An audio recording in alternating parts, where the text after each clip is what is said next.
Halo Shalom pemirsa, jumpa bersama saya Sheila Siregar. Nah pemirsa, percayakah Anda bahwa Tuhan Yesus selalu peduli terhadap kehidupan kita, apapun keadaan kita? Pemirsa, kami akan berbagi kisah-kisah inspiratif yang tentunya dapat menjadi berkat bagi Anda dalam Kisahku Bersama Tuhan. Kau sahabat yang setia, tak pernah tinggalkanku. Lewati ombak dan badai, kau selalu ada. Ya. Terima kasih ya teman-teman ya. Nah pemirsa, pada kesempatan kali ini kita akan mendengarkan kesaksian dari seorang anak muda yang lolos dari kecelakaan maut. Dan kecelakaan ini berkaitan erat dengan penggunaan smartphone. Namun sebelumnya kita akan lihat tayangan mengenai smartphone. Handphone. Begitulah orang menyebut telepon genggam yang dapat dibawa kemana-mana ini. Hampir setiap orang mempunyai dan menggunakan handphone. Diperkirakan jumlah handphone di dunia saat ini sudah mencapai 5 miliar lebih, sedangkan Indonesia menempati peringkat 4 dalam penggunaan handphone. Jumlah handphone yang telah beredar di Indonesia diperkirakan mencapai sekitar 250.100.000 buah. Peranan handphone juga penting sebagai alat komunikasi. Dengan perangkat ini, banyak kemudahan dalam berkomunikasi kita dapatkan, baik komunikasi lisan maupun tulisan. Dalam hal ini adalah SMS, BlackBerry Messenger, Yahoo Messenger, dan media sosial yang lain, bahkan email. Sesuai dengan namanya, handphone atau mobile phone dapat digunakan di mana saja dan kapan saja. Siang maupun malam, di rumah maupun di tempat kerja, di perjalanan, bahkan ketika mengemudi pun orang suka menggunakan handphone. Namun hasil penelitian yang dilakukan di Amerika menyatakan sekitar 16.000 pengemudi di bawah umur 30 tahun diperkirakan tewas dalam kurun waktu 2001 hingga 2007 karena berbicara dan mengirim SMS dengan ponsel sembari mengemudi. Dalam sebuah riset lain milik National Safety Council terungkap bahwa sebanyak 1,4 juta kecelakaan terjadi ketika pengemudi berbincang lewat ponselnya. Sementara 200.000 lainnya adalah akibat pengemudi tengah asik SMS-an. Data yang telah dikumpulkan oleh Direktorat Lalu Lintas Polda Metro Jaya menyebutkan bahwa sepanjang tahun 2010 terjadi peningkatan sebesar 1.200% dengan jumlah korban jiwa mencapai 1.000 orang.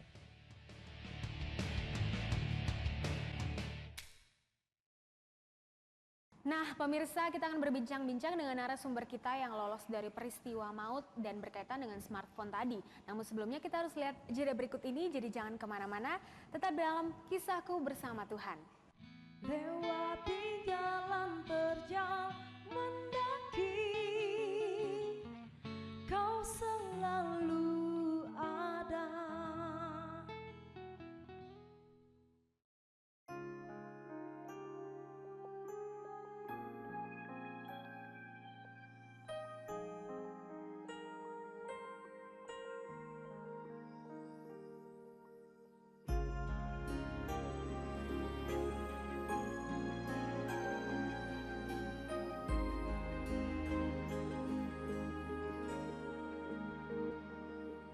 Terima kasih Tuhan untuk kejadianku dahsyat dan ajaib.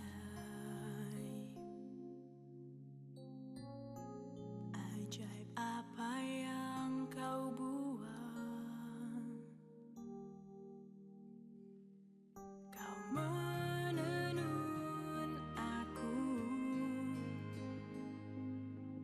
ajaib dan mulia, satu tekadku. Pakailah untuk generasiku. Ini aku Tuhan. Pakai aku Tuhan.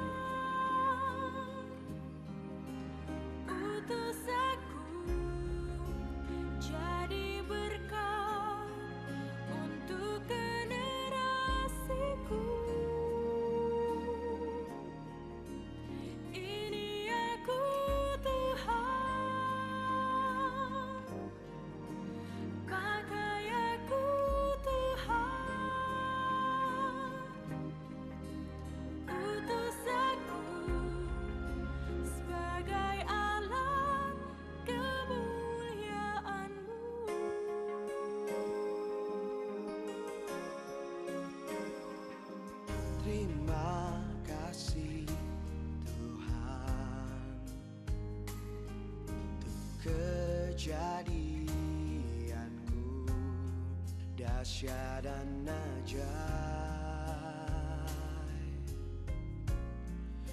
ajaib apa yang kau buat. Kau menenun aku ajaib dan mulia, satu tekadku, pakailah untuk generasiku. Ini aku Tuhan, pakai aku Tuhan, utus aku jadi berkat untuk generasiku. Ini aku Tuhan, pakai aku Tuhan, utus aku sebagai alat kemuliaan-Mu. Kami melepaskan berkat, kami melepaskan berkat-Mu buat anak-anak muda-Mu ya Tuhan. Pakai anak-anak muda-Mu di akhir zaman ini, dalam era penuaian jiwa secara besar-besaran. Pakai anak-anak muda-Mu ya Tuhan, untuk merebut jiwa-jiwa, jiwa-jiwa bagi kemuliaan nama-Mu. Dalam nama Tuhan Yesus. Ini aku Tuhan, pakai aku Tuhan, utus aku jadi berkat untuk generasiku. Ini aku Tuhan,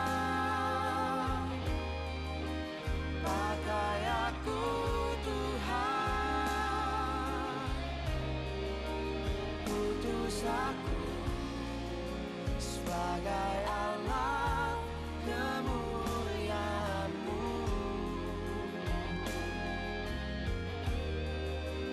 Utus aku sebagai alat kemuliaan-Mu.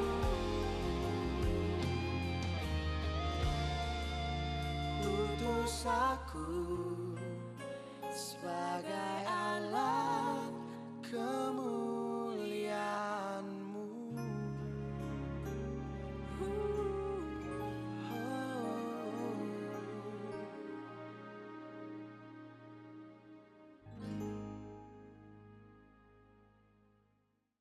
Lewati jalan terjal mendaki,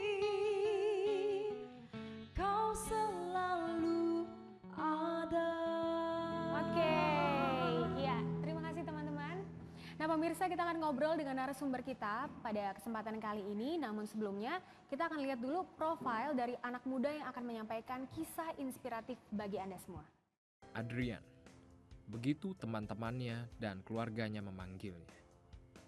Seorang pemuda yang memiliki nama lengkap Adrian Hartanto Atmaja adalah anak kedua dari dua bersaudara. Adrian sendiri lahir pada tanggal 14 Oktober 1993 di Jakarta.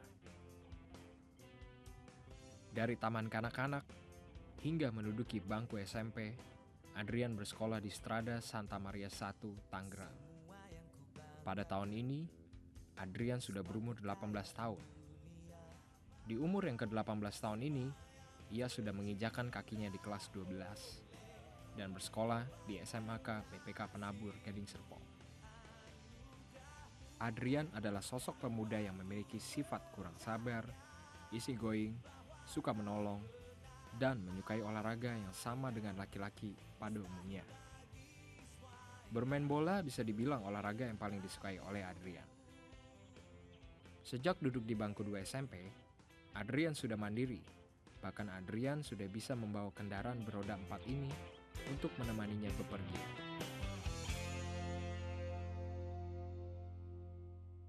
Nah pemirsa, seperti yang sudah saya janjikan pada Anda tadi bahwa kita akan berbincang-bincang dengan seorang anak muda yang akan membagi kisah inspiratif bagi Anda. Dan sudah hadir di hadapan kita di studio ini Adrian. Boleh sambut tepuk tangan dong teman-teman.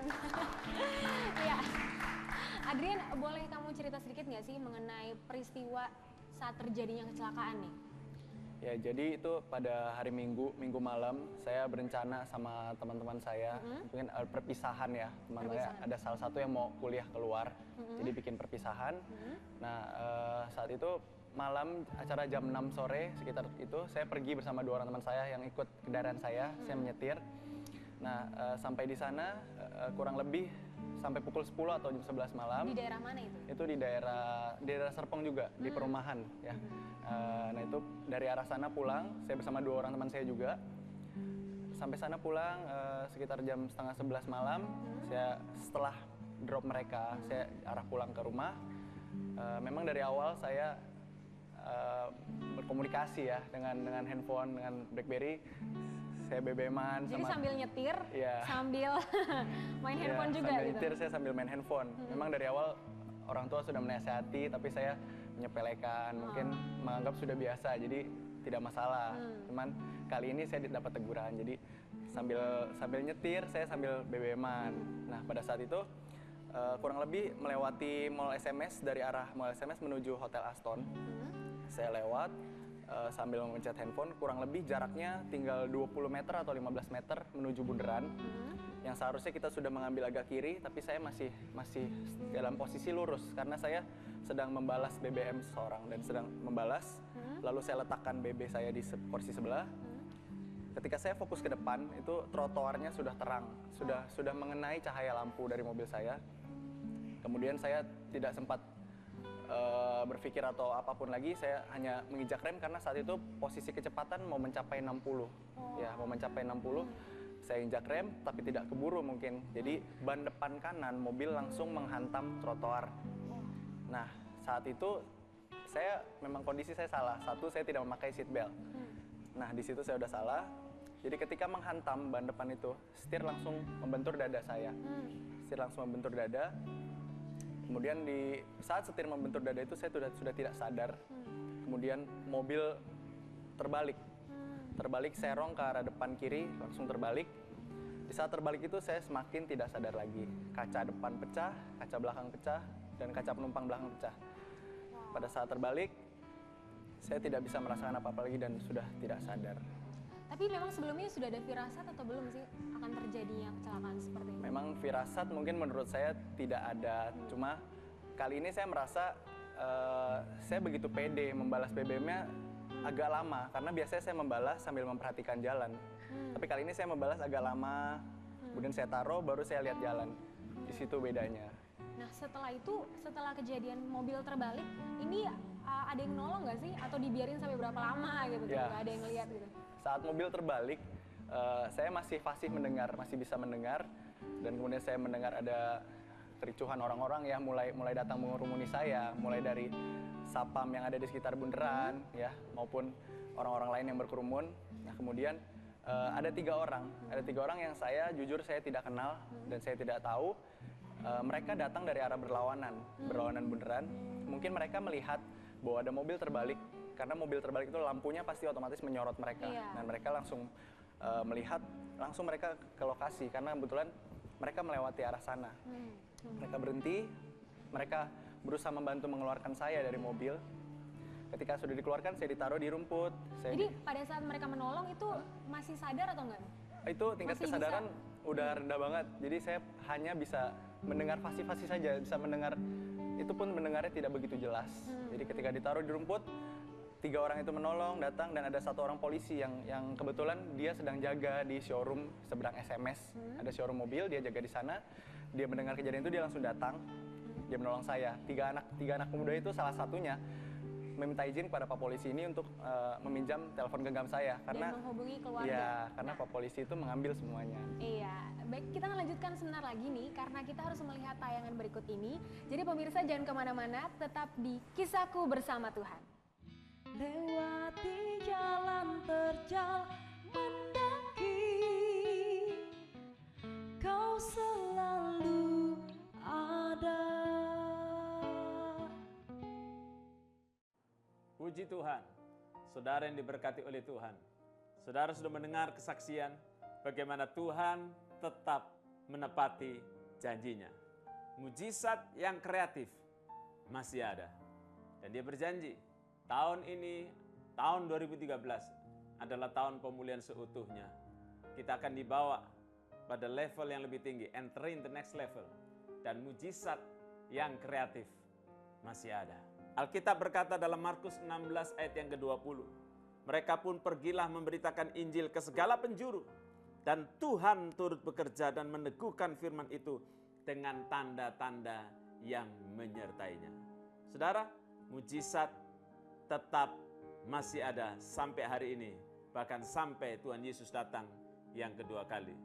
Selamanya dia Allah sumber mujizat. Tapi satu hal yang paling penting yang Anda dan saya harus lakukan adalah percaya. Artinya tidak bimbang. Percaya supaya Tuhan diberi kesempatan luas untuk melakukan karya dan kuasanya luar biasa. Alkitab berkata dalam Markus 6 ayat yang ke-5, Ia yaitu Tuhan Yesus tidak dapat mengadakan satu mujizat pun di sana atau Nazaret, kecuali menyembuhkan beberapa orang sakit dengan meletakkan tangannya atas mereka. Ia merasa heran atas ketidakpercayaan mereka. Saudara, ketidakpercayaan itu menghambat. Bukan Tuhan tidak mampu, tetapi itu menghambat berkat mujizat Tuhan terjadi dalam hidup kita. Itu sebabnya nasihat saya, hiduplah dengan percaya. Bacalah Alkitab saudara, perkatakan itu, lakukanlah dengan segenap hati. Dan saudara akan berjalan di dalam jalan-jalan mujizatnya Tuhan. Percaya sekali lagi dan jangan bimbang. Tuhan memberkati kita semua. Amin. Lewati jalan terjal mendaki, Kau selalu ada. Iya, pemirsa masih dalam Kisahku Bersama Tuhan bersama Adrian yang tadi sedang berbagi kisah inspiratif bagi Anda ya. Adrian bisa dilanjutkan lagi nih cerita yang tadi nih. Ya, Sebelum jadi jeda. saya sudah ditolongin, saya sudah diletakkan di rumput. 3 orang itu salah satunya berbicara kepada Pak Polisi untuk menelpon orang tua saya yang di rumah. Dan yang keduanya ini membantu saya untuk dibawa ke rumah sakit terdekat untuk mendapatkan pertolongan pertama. Nah, orang tua saya ini shock ya pertama kali otomatis. Karena sudah mendapatkan kabar kecelakaan anaknya. Tapi tunggu sebentar, kalau boleh tahu keadaan Adrian pada saat kecelakaan, apa benar-benar full banyak darah di mana-mana atau? Nah, yang kejadian ini mobil terbalik, kaca semua pecah, saya tidak ada darah sedikit pun, bahkan di badan lecet sedikit pun itu tidak ada. Haleluya, Tuhan, ini Mujizat, dahsyat ya, banget ya, mujizat sekali. Padahal kaca pecah ya. Kaca Logikanya depan, belakang secara pecah. manusia seharusnya ada seenggaknya lecet sedikit ya. Ya, minimal lecet sedikit pun tidak ada. Kecil itu pun tidak ada lecet. Puji Tuhan sekali. Nah, kembali ke cerita, jadi saya sudah dibawa ke rumah sakit terdekat untuk mendapatkan pertolongan pertama, di mana rumah sakit tersebut adalah rumah sakit baru. Jadi peralatannya mungkin belum begitu lengkap, karena saya butuh CT scan ya untuk melihat apakah dalam otak saya atau syaraf ada gangguan. Jadi saya dipindahkan ke rumah sakit lain, yang dimana rumah sakit itu adalah rujukan dari orang tua juga. Jadi di rumah sakit tersebut, dan inilah salah satu Tuhan menunjukkan mujizatnya gitu ya. Tuhan bukakan semua jalan-jalan, Tuhan perbuat lancar semuanya. Saya tidak jadi di rumah sakit yang kedua ini, dan akhirnya saya dipindahkan ke rumah sakit yang pilihan yang ketiga terakhir. Karena rumah sakit yang kedua ini, kalau saya masuk ke sana, kemungkinan biaya bisa 3 kali lipat yang saya bayar di rumah sakit terakhir ini. Nah, dan akhirnya saya masuk ke rumah sakit yang terakhir ini di daerah BSD. Nah, saya masuk ke sana, saya mendapatkan pertolongan intensif juga, dan dicek di sana, dipasang alat detak jantung semuanya, dan dicek tingkat kesadaran saya hanya 3. minimalnya itu 8, normalnya kita itu 15. Jadi saya sudah sangat-sangat kritis kondisinya. Padahal sama sekali nggak ada luka apapun Ya. yang nyata kelihatan di Yang nyata sekujur nggak tubuh. kelihatan. Karena itu pada saat di Eko Hospital di ruangan UGD, saya langsung dipasangi alat bantu leher itu karena takut ada gangguan di dalam karena belum tahu. Setelah dites kesadarannya belum ada, langsung dirujuk untuk masuk ke CT scan, dicek semuanya. Dan ternyata Dan ternyata tidak ada apa-apa dan semua sehat. semua sehat dan Iya, Tuhan tidak ada Yesus menyatakan mujizatnya dalam Hanya hidup. shock saja. Aduh, ya. Sampai shock juga ya. Iya. Kita juga shock nih dengernya ya. Nah, namun dari peristiwa ini ya, pelajaran apa sih yang bisa Adrian ambil gitu? Pelajaran itu banyak banget yang bisa saya ambil.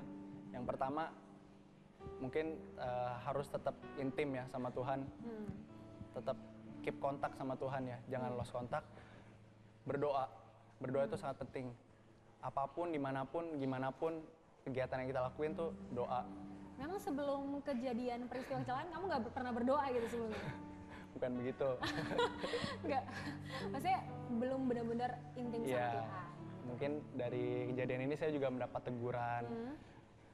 Di satu sisi juga saya sangat bersyukur Tuhan masih sangat menyayangi saya dan melindungi saya sehingga saya mendapatkan karunia yang begitu besar dan Tuhan begitu baik dalam kehidupan saya. Haleluya. Boleh Adrian kasih pesan mungkin pemirsa yang di rumah ada yang mengalami kejadian yang sama dan mungkin juga melihat, kayaknya sama persis nih kejadiannya. Kamu bisa nggak kasih mereka pesan atau kekuatan berdasarkan dari kisah yang kamu alami? Pesan untuk pemirsa mungkin utamakan keselamatan ya dalam khususnya mengendarai apapun kendaraan yang Anda kendarai, entah mobil, entah motor. Jangan pernah menggunakan ponsel, entah itu BlackBerry, MP3 player atau memperhatikan monitor di mobil, jangan pernah sekalipun karena keselamatan itu sangat berharga. Wah, luar biasa ya. Nah, pemirsa, kita bisa mengambil kesimpulan dalam kisah inspiratif Adrian kali ini bahwa pentingnya kita untuk selalu berdoa dan selalu berjaga-jaga dimanapun kita berada. Dan saya merekomendasikan sebuah pasal yang luar biasa buat Adrian juga dan buat kita semua yang ada di sini, yaitu Mazmur 91, di mana di situ menceritakan bahwa kita senantiasa berada dalam lindungan Allah. Nah, pemirsa, kuasa Tuhan tidak hanya terbatas pada kisah Adrian, namun Tuhan Yesus selalu punya cara untuk menolong kita karena mujizat masih ada.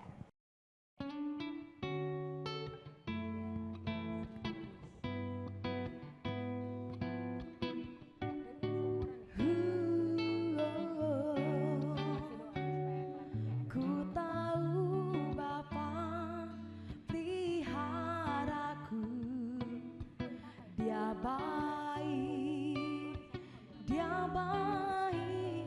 ku yakin Dia selalu sertaku, Dia baik bagiku.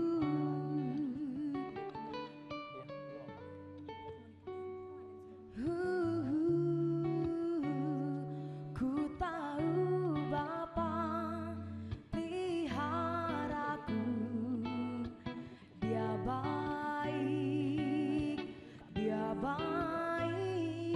ku yakin Dia selalu sertaku, Dia baik.